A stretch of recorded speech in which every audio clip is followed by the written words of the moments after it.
आपल्या महाराष्ट्रातील सर्व मंडळ, सर्व माध्यमांच्या ज्या काही शाळा आहेत,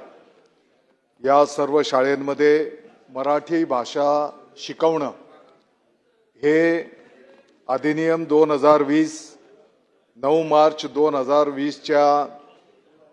कायद्याप्रमाणेच त्या ठिकाणी त्याची तरतूद करण्यात आलेली आहे। अध्यक्ष महोदय,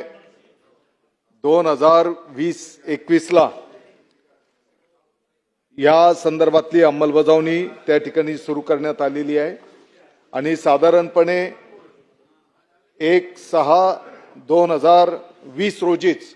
या संदर्भातला शासन निर्णय त्या ठिकाणी निर्गमित करण्यात आलेला आहे।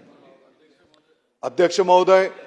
आता सन्माननीय सदस्य महोदयांनी जो मुद्दा उपस्थित केलेला आहे की याची प्रत्यक्ष अंमलबजावणी होते का,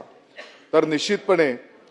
सर्व माध्यमांच्या शाळेमध्ये जेव्हा आपण बोलतो की मराठी भाषा शिकवणं बंधनकारक आहे, त्याच्यासोबतच मराठी भाषा शिकवणारे शिक्षक सुद्धा मराठी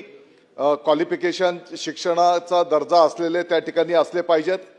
आणि ज्या शाळा या संदर्भातल्या अंमलबजावणी करणार नाहीत तर प्राथमिक पातळीवरचा नियम होता की त्याला नोटीस देणं, त्याच्यामध्ये जर ते आढळून आलं की ते शिकवलं जात नाही त्या ठिकाणी 1 लाखापर्यंतचा दंड त्या शाळेला करणं आणि याही संदर्भामध्ये जर त्याची अंमलबजावणी झाली नाही तर साधारणपणे 17 एप्रिल 2026 लाच या ठिकाणी निर्णय करण्यात आलेला आहे की त्या शाळेची मान्यता सुद्धा त्या ठिकाणी काढून घेतली जाईल आणि कुठल्याही परिस्थितीमध्ये सर्व माध्यमांच्या शाळेमध्ये मराठी भाषा शिकवणं बंधनकारक याची प्रभावी अंमलबजावणी झाली पाहिजे आणि म्हणून येणाऱ्या काळामध्ये या संदर्भातला संपूर्ण महाराष्ट्रामध्ये त्या ठिकाणी ड्राईव्ह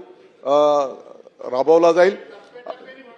टप्प्याटप्प्याने। याचा अर्थ असा होता की 2020चा जो काही शासन निर्णय आपण केला तर त्यामध्ये पहिल्या वर्षाला कोणते वर्ग, दुसऱ्या वर्षाला कोणते वर्ग, असं 2020च्या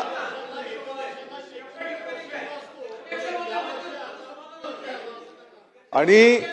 त्या शासन निर्णयामध्ये ते टप्पे त्या ठिकाणी घोषित केलेले होते, परंतु तो कालावधी आता त्या ठिकाणी संपलेला आहे आणि म्हणून 1ली ते 10वी सर्व माध्यमांच्या शाळेमध्ये मराठी भाषा शिकवणं बंधनकारक याची प्रभावी अंमलबजावणी त्या ठिकाणी केली जाईल आणि शाळा भेटी, शाळा तपासणीमध्ये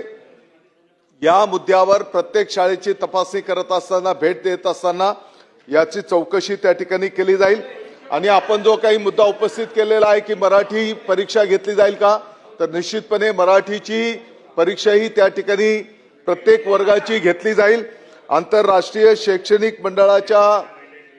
संदर्भामध्ये जो काही मुद्दा आपण उपस्थित केलेला आहे निश्चितपणे तपासून त्याच्यावर सकारात्मक निर्णय सरकार करेल।